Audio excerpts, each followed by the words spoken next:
Contracts may be one of the most difficult things to try to understand when planning your wedding and event. And because of that, they can serve as one of the most detrimental aspects to your wedding or your event, and here's why.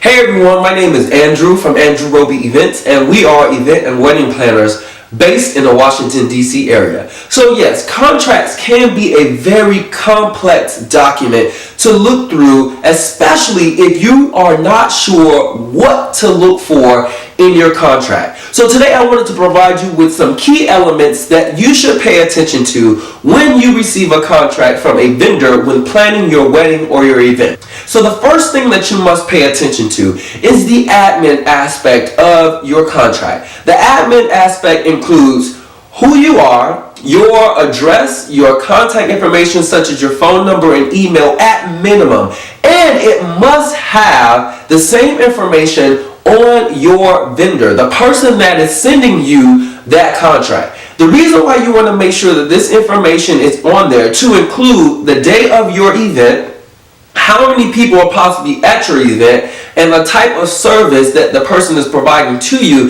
is because if anything should happen, God forbid, that you have to take this person to court, all of that information must be in your document so that way you can give to your attorney or to the court, and that if they want to send a summons, they have that information readily available on the document. And if you want to change or make an amendment to the actual contract, you don't want to look around and try to find where you're sending these hard copy documents to. It should automatically be on your contract in the admin section so that way you can send correspondence for changing the event date or changing guest count or whatever amendment that you are requesting.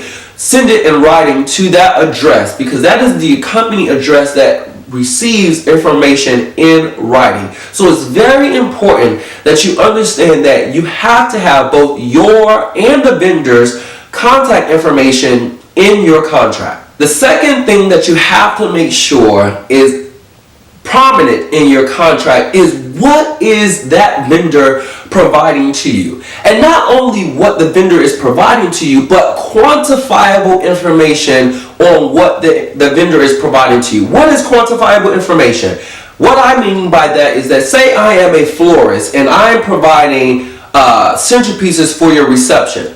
Now, if I have a gala that is 500 people, let's say 150 people, that means at minimum I'll probably have 10 people per table. That means I have 15 tables. So if my contract to you just says I'm providing you centerpieces, to me that's not enough. I need to know that you're providing me 15 centerpieces, and not only 15 centerpieces, I need to know if you're providing me high centerpieces or low centerpieces. In addition to the high and low and how many, I also need to know what type of flowers you're providing, because I don't want to generalize or assume that you understand the flowers that I want to have at my reception. So specific information on the type of flowers, how many centerpieces, the types of centerpieces, and that flows to everybody. For your baker, the type of cake. Is it a 2-tier cake? Is it a 4-tier cake? What type of cake flavors am I getting? What am I getting, fondant, or am I getting something else on my cake? All of these are quantifiable pieces that have to be in your contract in order for you to clearly understand what you are receiving from that vendor. And if you don't have that, it is going to be tough for anybody to defend you not knowing what specific things you actually requested, because your contract is so general. Do not sign a general contract. Ensure that it's very specific and it has quantifiable information on what it is that your vendor is providing. Even if it's a wedding planner, how long am I going to be there for the day of? How many hours am I spending planning your wedding? How many people are on my staff that are going to come and support your wedding? How many meetings do you get? All of these things are specific and quantifiable pieces that must be in your contract if you want to make sure that it's very clear and concise for you to be able to sign it. One important tip that I want to explain to all potential clients, whether you have a wedding or an event, is that if you are planning your event without a planner or without a consultant, nothing wrong with that at all.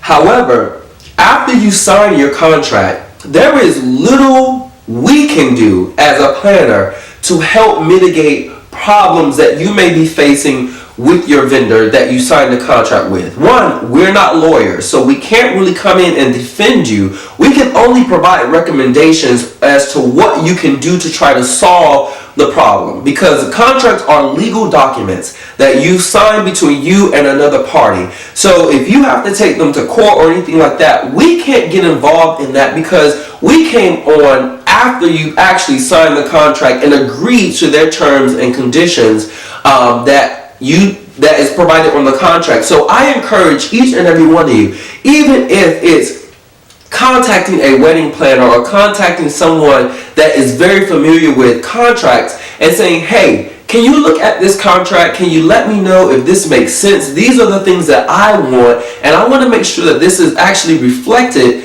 in the contract. And so send it to someone. You can send it to us. We will look at your first contract complimentary. You can send it to hello@andrewrobyevents.com, and we're happy to look over any contract that you have for your wedding or for your event. So make sure that you're very confident. If you have any concerns or hesitations, I encourage you to actually talk to that vendor that's sending you the contract and ask all questions, and make sure you get great answers back from that person. Lastly, for contracts, my last tip is that whenever you are having a contract sent your way, make sure payment information is on that contract. And what I mean by that is that if you are hiring someone, you need to know what your deposit is, when is expected to receive your deposit by the vendor, and what your payment terms are following that deposit payment.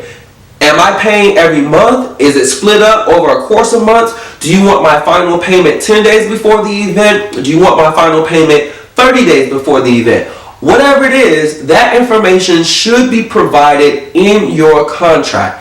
And again, if it is not, that leaves it wide open for interpretation, and your vendor can come back and say whatever they want. And again, it's not in the contract, so you have that battle between not knowing and trying to mitigate the problem because it's not specific in your contract. So that's all that I have for contracts. My name is Andrew at Andrew Roby Events, and we are event and wedding planners based in the Washington, D.C. area.